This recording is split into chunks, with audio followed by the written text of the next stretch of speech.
자, 1월 10일 오후가 오늘은 6경기 있네요. 6경기 한번 잘 가면 될 것 같고, 이제 오후 4연승을 바라보고 있는 시점이다 보니까 좀 더 집중해서 연승이 길어지길 바라봅시다.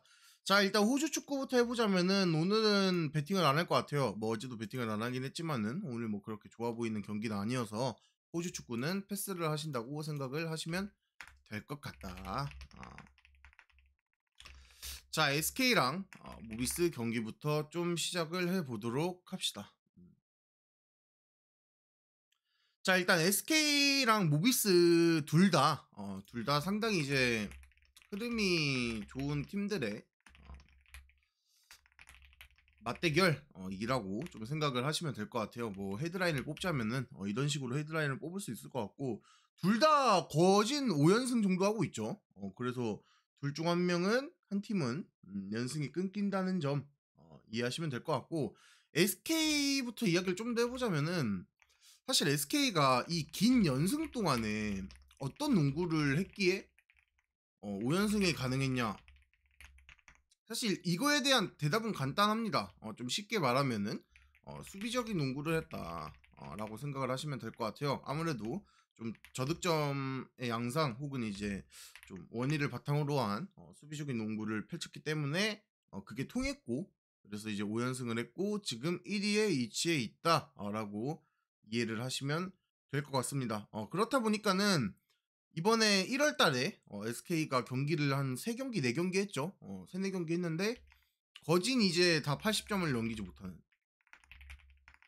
음, 그런 농구를 하고 있다라고 생각을 해주시면 될 것 같고, 이제 모비스 같은 경우에는 뭐 SK보다는 좀 말할 내용이 뭐 그렇게 많지는 않습니다만은 현대모비스 같은 경우에도 이제 5연승을 하고 있고, 그 다음에 이제 2위에 있어서 뭐 1, 2위의 맞대결이라고 생각을 하시면 될 것 같아요. 근데 이제 모비스의 가장 큰 어떤 장점 중에 하나는 원맨 농구가 아닙니다. 그러니까 흔히 이제 제가 어제 BNK 썸 코멘트 했을 때랑 좀 더 비슷하죠, 결이. 그러니까 일단 다양한 선수들이 골고루 득점을 해주고 있다라는 게, 사실 나는 이 부분을 되게 좀 높게 봐요. 모든 팀들, 모든 스포츠 자체가 이게 다양한 선수들이 골고루 활약을 해주고 있다는 건 어떻게 보면은 경기력의 이 업앤다운이 되게 좁다는 거거든. 그러니까 레귤러하다라는 표현이 좀 더 직관적이긴 하죠. 그렇다 보니까는 저는 이 경기는 뭐 굳이 승패를 접근을 해본다면 모비스 쪽이 좀 더 괜찮아 보이긴 합니다. 그러나 이 경기는 SK 입장에서도 그다음에 이제 뭐 모비스 입장은 잘 모르겠습니다만은 SK 입장에서 이 경기를 잡으려고 한다면은 결국 계속하고 있던 수비적인 농구를 할 수밖에 없고, 그래야 승산이 있는 것도 부정할 수 없는 사실이죠. 그렇다 보니까는 저득점 접근이 가장 괜찮지 않을까 생각합니다. 그래서 SK 경기는 언더만 보고 넘어가 보도록 합시다. 자, 이제 가스공사랑 DB 경기를 좀 해봐야 되는데, 일단 가스공사는 뭐 이제 선수들의 이제 부상이 있었고, 그리고 이제 오늘 복귀하는 선수들도 꽤 있죠.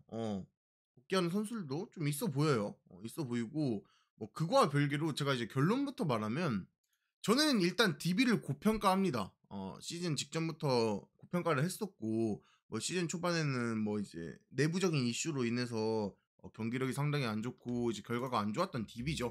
근데 최근에 이제 원정에서 2연승을 달성하면서 어느 정도의 상승세를 이어갈 수 있는 기반은 다져졌다 생각해. 그러니까 단순히 연승을 타고 있다기보다도, 그러니까 시즌 초반에 안 좋았던 그 흐름과 대비되게 이제 오노아쿠라던가 혹은 이제 알바노라던가 이 두 선수들이 이제 지난 시즌에 이제 정규 리그에서 1위를 했던 그 약간 퍼포먼스를, 특히 알바노 보여주고 있다고 저는 생각을 해요. 그러면 이제 그걸 어떻게 해석을 하고 어떻게 접근을 해야 하냐의 이제 문제겠지만서도 저는 DB라는 팀은 DB라는 팀은 결론을 말하면은 오나쿠랑 알바노가 잘한다면 그 KBL에서 못 이길 팀 없다 생각해요. 못 이길 팀 없다 생각함. 그러니까 이게 제 기본 논조거든요, 형들. 그러니까 지금 뭐 DB가 5인가 6인가? 그거와 별개로 단순히 이 팀의 전력은 6위에 비해서 더 좋다고 생각하고 약간 뭐 지난 시즌에 이제 제가 장판을 계속 고평가했던 느낌이기도 하죠. 실제로 이제 플레이오프에서 장판이 우승하기도 했고 약간 그런 느낌이에요. 그러니까 순위가 낮다고 한들 그 팀에 내재되어 있는 전력이라던가 뭐 그런 측면은 저는 DB가 가스공사보다 더 좋다고 생각을 합니다.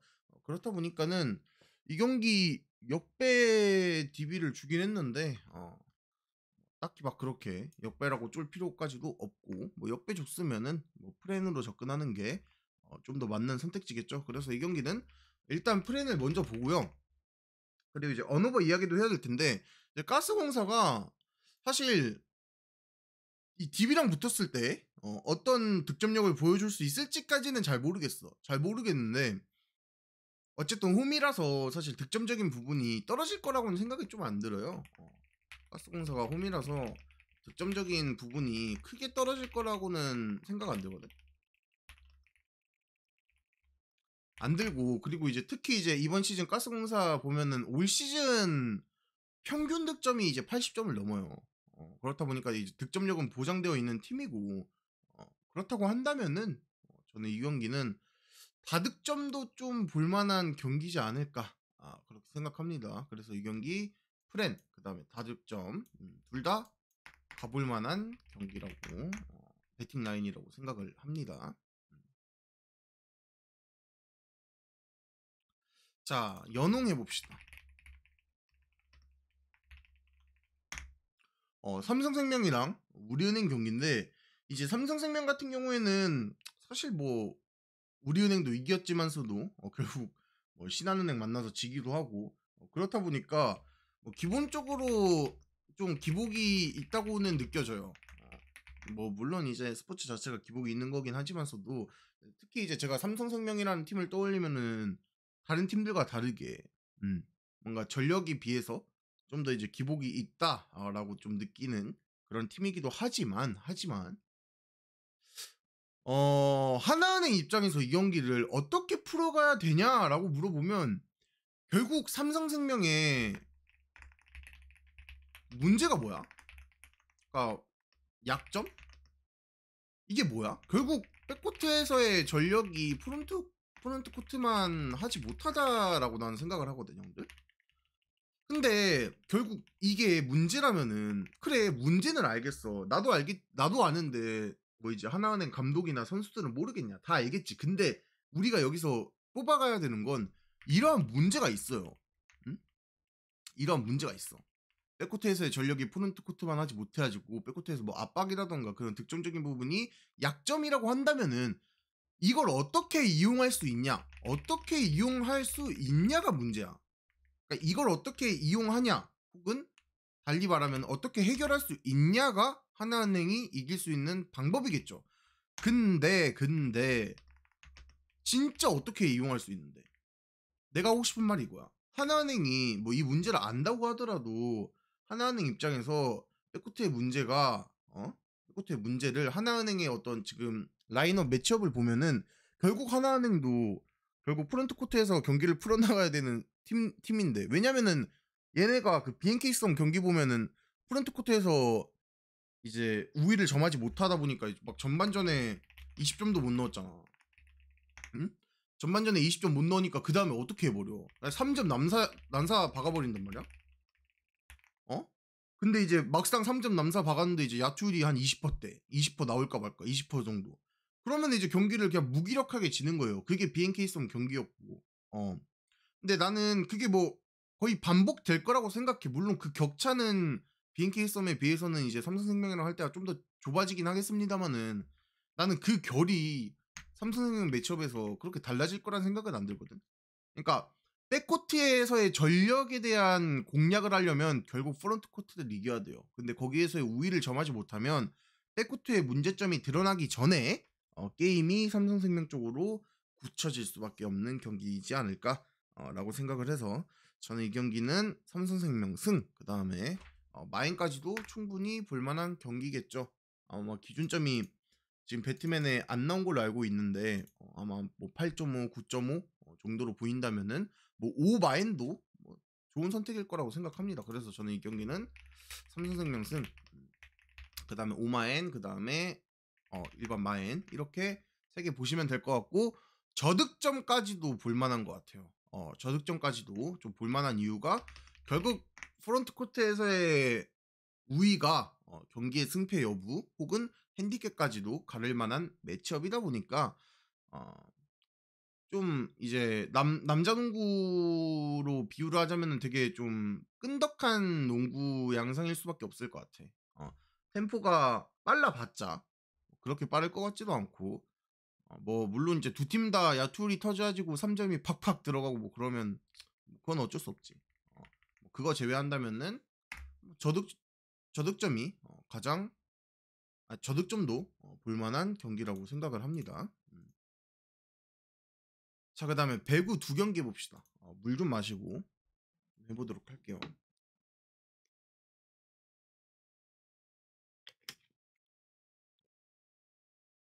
오늘 배구 2경기는 제가 최근에 배구를 어제 기업은행 빼고 다 맞췄거든, 형들. 뭐 몇 경기였지? 8경기 중에 7경기 맞췄나? 뭐 어쨌든 좀 많은 배팅 라인을 다 맞춘 시점인데 오늘 배구에 대해서 좀 코멘트를 간략하게 할 거예요. 깊게 하지 않을 거고, 왜냐면 너무 원사이드하게 보이는 것도 있고 그리고 이제 핸디캡 메리트가 있어 보이는 경기도 있어서 뭐 경기 분석을 그렇게 깊게 할 경기까지도 아닌 것 같습니다. 내가 그냥 했던 말 계속 반복하는 것 같아, 오늘 경기들은. 자, 현대캐피탈 경기부터 좀 진행을 해볼 텐데, 좀 짧게 말하면 뭐 어쩌겠어. 어쩌겠어. 진짜 어쩌겠어. 뭐 결국 이제 현대캐피탈 승 마인 언더 가야죠. 뭐 이거밖에 없어요. 뭐 물론 기준점을 언오버 기준점 좀 보긴 해야겠습니다만은, 언오버 기준점 좀 보긴 해야겠지만서도 어 저는 현키가 그냥 원사이드하게 이길 만한 팀이라고 생각해요. 이길 만한 팀이고 그 정도의 전력을 가지고 있고, 그리고 그렇게 계속 보여주기도 했어. 그리고 많이 가기도 했고, 현키는. 그래서 뭐 이 경기는 별로 의심할 경기가 아닌 것 같아. 의심해서 머리가 아파요. 뭐 당연히 우카가 이길 수도 있겠고, 뭐 핸디캡 아니 뭐야 세트도 많이 딸 수도 있겠지만, 저는 현키 경기는 뭐 승마엔, 그다음에 뭐 기준점 보고 언더도 뭐 나쁘지 않을 거야. 아마 죄송해요. 좀 지금 기준점이 안 나와서 하는 말인데, 만약 현키 경기가 기준점이 한 140 중반 주면 어떻게 베팅해야 되냐면 마엔 오르 오버예요. 그러니까 언더는 가면 안 되고요. 그다음에 프렌도 가면 안 됩니다. 뭐 이 정도 주면 뭐 이거는 되게 기본 상식이라서. 2.5 마인이어도 마인인가요? 네, 그렇게 보고 있습니다. 1.5 마인, 1.5 세트 마인 주면 뭐 좀 높은 순위로 갈 수도 있을 것 같아요. 2.5 마인에서는 좀 순위가 내려가긴 하겠습니다만은 그래도 2.5여도 마인이 맞다고 생각해요. 여기 왜 이렇게 메모장이 좀 잘렸지? 잠시만.